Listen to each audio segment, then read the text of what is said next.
আমার পাশের বাড়িতে থাকে একটা পরি, এই পরির প্রেমে হাবুডুবু খাইয়া আমি মরি, পরির পিছে পিছে ঘুরি, আমার মন করছে। হে গাইস, আসসালামু আলাইকুম। তো কেমন আছো তোমরা? আশা করি আল্লাহর রহমতে সকলে অনেক ভালো আছো। তো শুনলাম এর নাকি লিঙ্ক ভাইরাল হয়েছে। ও গাইস, মধু খাচ্ছি, মধু মধু রসমালাই রসমালাই। তোমরা যারা আমার নামে গসিপ করছো, তোমাদের আমি বালতিও দাম দেই না। তো তোমরা গসিপ না করে তোমার হইলে মধু খাও, মধু মধু রসমালাই।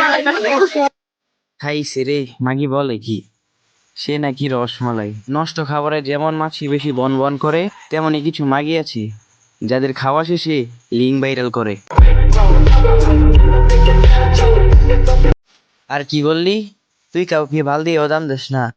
আরে মাগি, তুই তো নিজের শরীর দেখিয়ে ভিউ কমাস। তুই কি মনে করিস যারা তোর ভিডিও দেখতে আসে তারা তোর ওই ছাগলের পাছার মতো মুখ দেখতে আসে?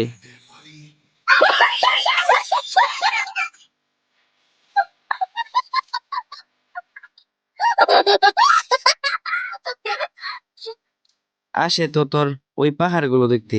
যারা আমার নামে গসিপ করছো, তোমাদের আমি বালতিও দাম দেই না। তো তোমরা গসিপ না করে আর তোর কথা শুনে বোঝা যায় তুই মাইয়া কেমন। পাবলিক তো মদও খেতে চাই না, চাই তোকে খেতে। যে মেয়ে কিনা বিয়ের আগে বিলে দেয় নিজের, সেই মেয়ে আবার কেমন করে বুঝবি ভালোবাসার দরদ? আসলে এটাকে ভালোবাসা বলে না, বলে নষ্টামি। আর নষ্ট নষ্ট মাইয়া গোলাই টিকটকে দেখি। আর ভাই আমি বুঝলাম না কোন দেশে বসবাস করি, হালার একটার পর একটা লিঙ্ক ভাইরাল হয়। মানে আমি নিজেই কনফিউজড। কি ভাইয়া, ফেসটা চিনা চিনা লাগে।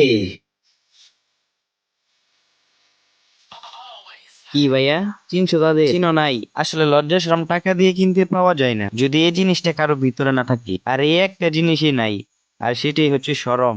আগে একটা সময় ছিল যারা টিকটক করতো তাদের বলা হতো প্রতিবন্ধী, আর এখনকার 2025 সালে এসে যারা টিকটক করে ভাই বেশিরভাগই দেখি বউ ব্যবসায়ী। নিজের বউ অন্যকে দেখিয়ে ভিডিও থেকে মাস ভিউ, বউ নিয়ে ব্যবসা করে ভিডিও নেস ফর ইউ। ফর ইউতে তোর বউকে দেখে অডিয়েন্স নেই মজা।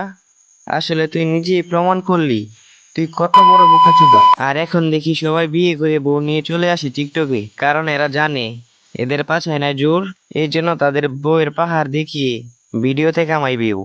আরেকটা জিনিস কি তোমরা লক্ষ্য করছো? তাদের লিঙ্কই ভাইরাল হয় যারা কিনা টিকটকে ভাইরাল। আমি বুঝলাম না এরা কি নিজেই চাই নিজের লিঙ্ক ভাইরাল করে না? ওহ ভাই, আমি তো ভুলেই গেছিলাম এরা আবার বউ ব্যবসায়ী টিকটকার।